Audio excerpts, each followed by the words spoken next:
क्या तुम खुद को पूरे दिन में सिर्फ 2 मिनट दे पाओगे कॉन्शियसली अपने एक्शंस करके?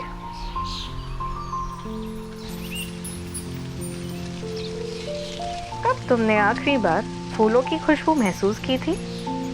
सोचो, कब तुमने आखिरी बार मिट्टी को छुआ था?